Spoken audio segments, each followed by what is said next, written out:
Hi there everyone, welcome to my channel. So in this video, we will talk about how to manage criticisms from other people. Before we start, I would like to say thank you so much to all my avid viewers, supporters, and silent viewers in my channel. Thank you for watching my videos. If you are new with my channel and then you like this video, please hit the like button. Don't forget to share and please support my channel guys by clicking the subscribe button. So let's begin. How to manage criticisms from other people.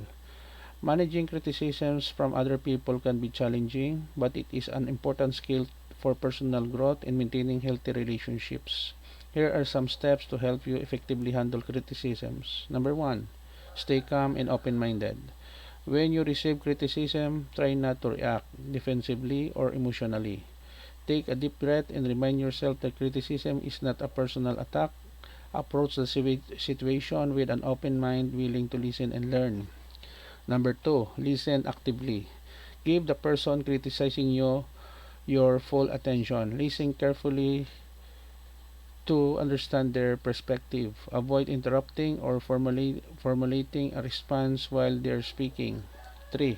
Clarify and seek more information. If the criticism is unclear or vague, ask for specific examples or details. This can help you better understand their viewpoint and address the issues more effectively. 4. Avoid taking it personally.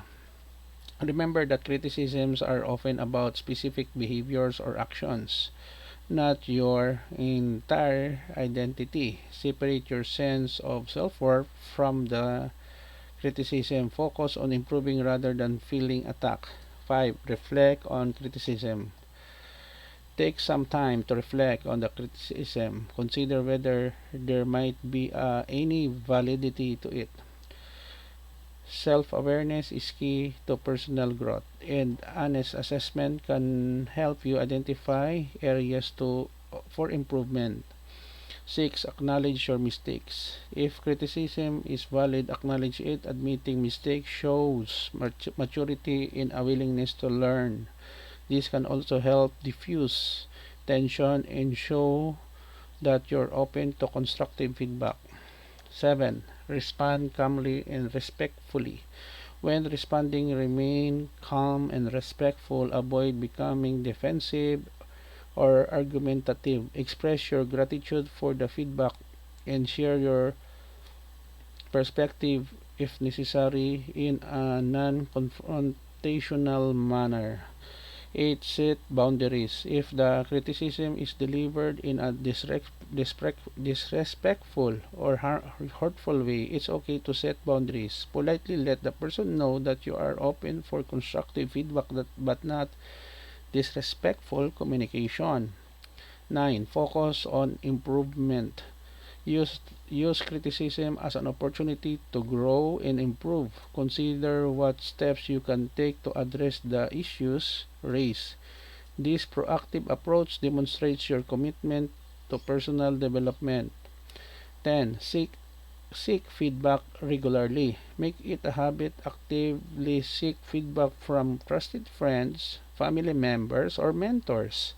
This can help you become more comfortable with receiving criticism and provide you with valuable insights. 11. Build resilience. Developing resilience is crucial in managing criticisms. Remind yourself of your strengths and achievements. Practice self-compassion. Building a strong sense of self can help you handle criticism more gracefully. 12. Learn when to disregard. Not all criticisms are valid or helpful. Learn to differentiate between constructive feedback and baseless negativity.